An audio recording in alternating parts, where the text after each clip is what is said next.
Now on a ministry to help the homeless whose mission was recently cut short. Carecuts is now back to serving people every Sunday.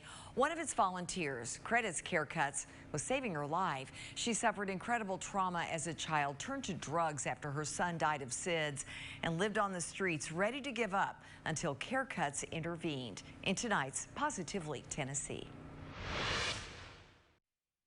This is Jacqueline Rice getting her hair done by Carecuts on a Sunday morning 5 years ago. I love you too. Jacqueline today, She's my little angel. embracing the founder of Carecuts, remembers the heartbreaking reason she came to the ministry for help.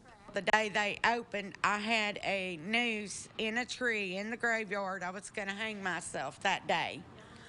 All I wanted was my hair fixed so my kids would not come and see me a mess and identify my body with my hair looking like it was. I was on meth and crack, and I drank a whole lot. Whatever anybody handed me, I did.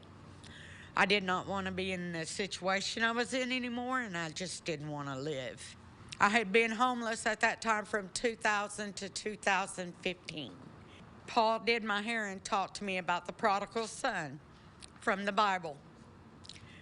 And that day I didn't commit suicide and never wanted to again. Jacqueline is just one of hundreds of people who came to Carecuts on a Sunday like this to get a haircut, a shower, a meal, and fresh clothing, not realizing it's those basic needs that, when fulfilled, provide hope. There was concern about Carecuts continuing its mission when the city bulldozed nearby Tent City, where the homeless gathered. But The need is still there.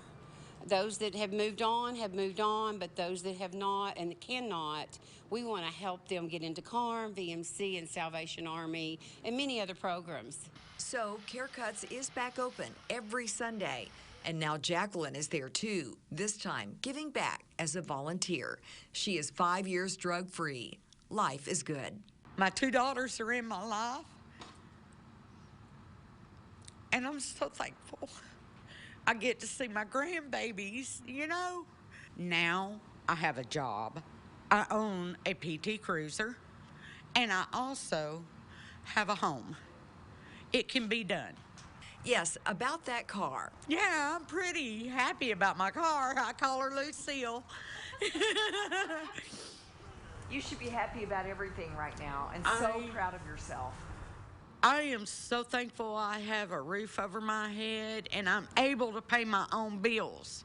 If it weren't for Carecuts, I would be dead today. So proud of her. I've got to tell you, she has had 4 strokes, but she's not let that get her down. Again, still working, still doing great. Jacqueline was not an overnight success. It took 3 tries by Carecuts and Marty Baker to get her to accept help and start the work to get off of drugs. Carecuts depends on your support to keep its mission going. And for a link on how to give, go to our website, WATE.com, and look for this story.